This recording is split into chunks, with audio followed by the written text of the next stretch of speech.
Bismillahirrahmanirrahim. Assalamualaikum warahmatullahi wabarakatuh.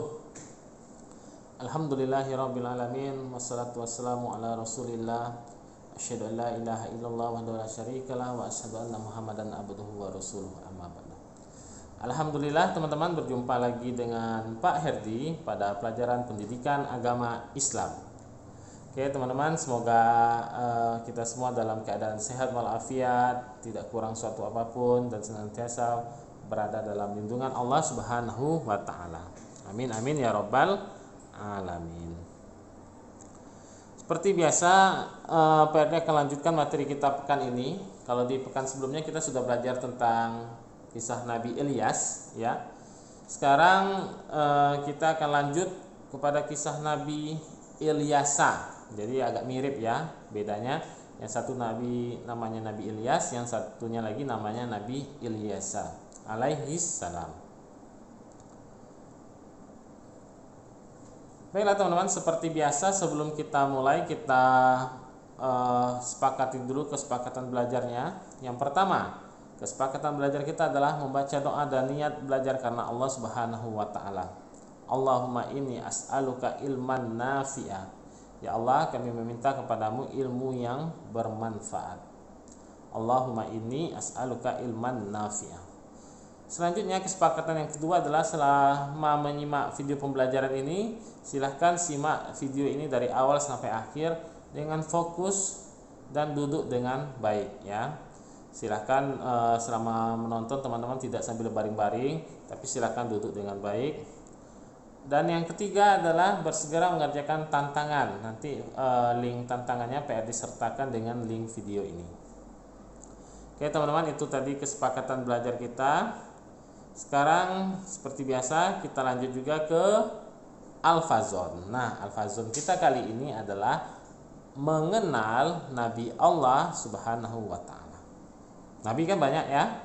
Jadi kira-kira teman-teman tahu nggak Nabi apa yang Pak Herdi berikan tantangannya pada pagi ini?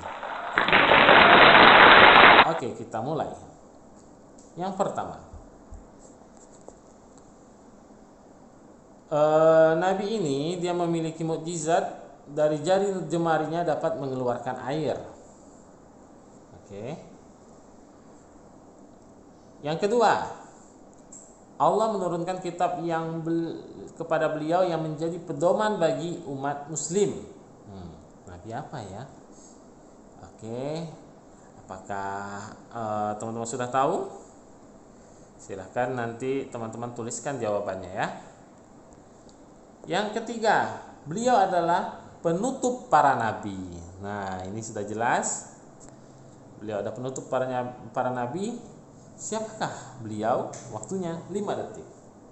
5, 4, 3, 2, 1. Oke teman-teman, silakan tuliskan di kolom komentar Nabi siapa yang dimaksud, dan jawabannya adalah Nabi Muhammad sallallahu alaihi wasallam.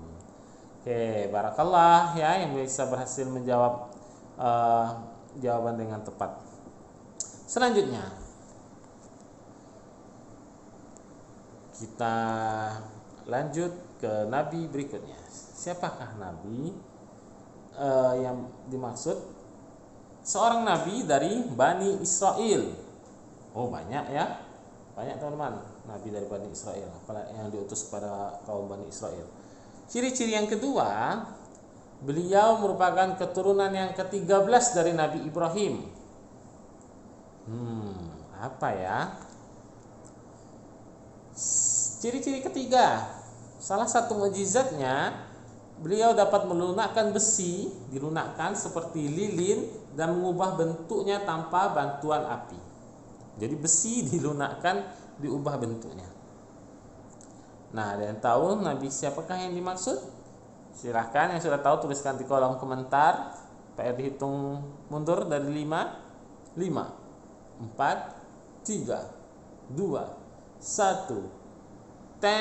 Waktunya habis. Jawabannya adalah Nabi Daud alaihi salam. Barakallah teman-teman. Nabi Daud ya. Luar biasa teman-teman, mukjizat yang Allah berikan kepada Nabi Daud alaihi salam. Masih mengenal Nabi juga. Nah, sekarang petunjuknya beliau adalah putra dari seorang nabi. Berarti ayahnya nabi. Ya. Satu di antara mukjizatnya dapat mengerti bahasa binatang. Jadi nabi tersebut bisa berbicara dengan bahasa hewan ya. Siapakah beliau? Silakan teman-teman tuliskan di kolom komentar. PRD itu mundur. 5, 4, 3, 2, 1. Tet, waktunya habis. Dan beliau adalah Nabi Sulaiman alaihi salam. Barakallah ya, jawabannya ya. Sudah ada 3 pertanyaan Nabi tentang nabi-nabi. Oke, alhamdulillah teman-teman, barakallah bagi yang mampu menjawab dengan tepat. Alhamdulillah ya. Berarti teman-teman sudah mengetahui kisah nabi-nabi yang sudah kita sebutkan tadi. Bahkan juga sebagiannya sudah kita jelaskan pada pertemuan sebelumnya. Nah, pada pekan ini kita akan masuk kepada kisah seorang nabi yang Allah Subhanahu wa taala utus setelah Nabi Ilyas. Kemarin kan kita sudah belajar tentang Nabi Ilyas. Sekarang nabi ini diutus oleh Allah Subhanahu wa taala setelah Nabi Ilyas, yaitu Nabi Ilyasa alaihi salam. Jadi Nabi Ilyasa ini teman-teman diutus oleh Allah Subhanahu wa taala setelah Nabi Ilyas. Nabi Ilyasa adalah anak angkat dari Nabi Ilyas alaihi salam. Sedangkan ayah Nabi Ilyasa sendiri adalah Akhtub bin Ayyus. Ya, namanya memang mirip, tapi Nabi Ilyasa itu anak angkatnya teman-teman, bukan anak kandungnya. Sedangkan anak ayah kandungnya namanya Akhtub bin Ayyus. Baiklah, kita lanjutkan. Allah Subhanahu wa taala berfirman dalam Al-Qur'an surah Al-An'am ayat 86. Wa Ismail wal Yasa wa Yunus wa Luta wa kullan faddalna 'alal 'alamin.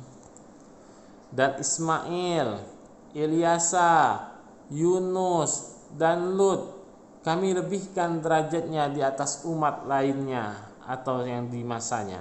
Quran surat Al-An'am ayat 86. Jadi Allah abadikan Nabi Ilyasa di dalam Al-Quran bersama Nabi Ismail, Nabi Yunus, dan Nabi Lut.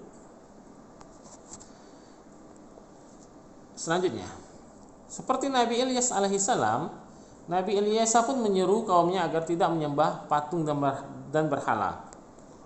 Ya, jadi Allah perintahkan Nabi Ilyasa supaya berdakwah kepada kaumnya untuk menyembah Allah saja, sama seperti Nabi Ilyas, sama seperti nabi-nabi sebelumnya juga ya teman-teman. Nabi Ilyasa mengingatkan kaumnya bila patung dan berhala adalah benda-benda yang tidak berguna. Allah adalah satu-satunya zat yang harus disembah sebagai pencipta semua isi dunia. Jadi Nabi Ilyasa mengingatkan kaumnya, berdakwah kepada kaumnya, berhala itu nggak ada gunanya, benda-benda yang tidak berguna. Seharusnya yang kita sembah itu Allah, karena yang menciptakan bumi ini Allah gitu.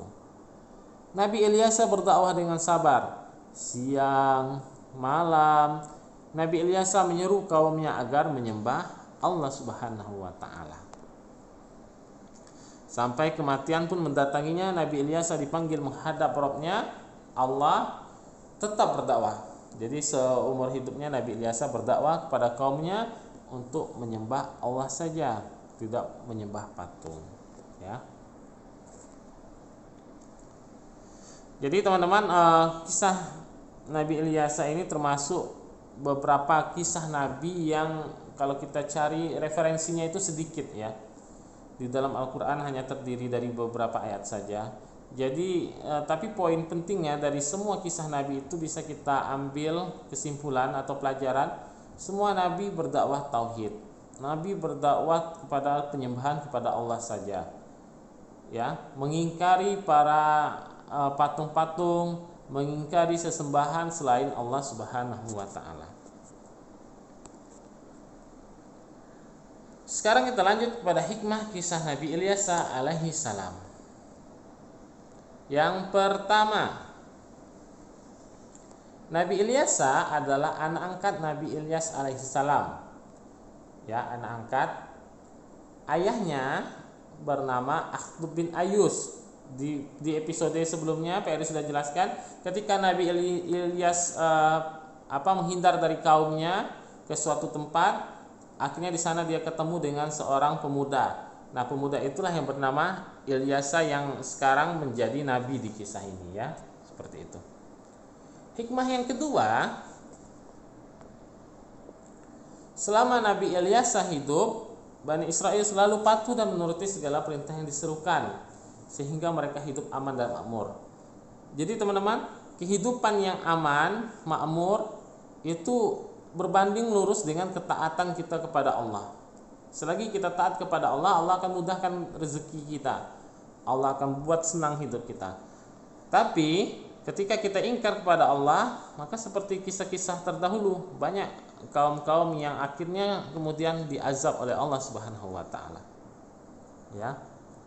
Dan itu termasuk di hikmah yang ketiga ini. Setiap umat yang durhaka kepada Allah Subhanahu wa taala, lambat atau cepat akan diazab olehnya. Kemudian digantikan oleh umat yang lain. Ya. Setelah Nabi Ilyas meninggal, Allah Subhanahu wa taala mengutus Nabi Yunus alaihissalam kepada kaum Bani Israel. Jadi Ilyas, setelah itu ada lagi Nabi Yunus alaihissalam. Jadi seperti itu teman-teman, pertemuan kita kali ini membahas tentang Nabi Ilyas. Semoga apa yang kita pelajari ini dapat menambah wawasan kita dan dapat menambah keimanan dan ketakwaan kepada Allah Subhanahu wa taala. Terakhir kita tutup dengan doa kafaratul majelis. Subhanakallahumma wa bihamdika asyhadu an la ilaha illa anta astaghfiruka wa atubu ilaik.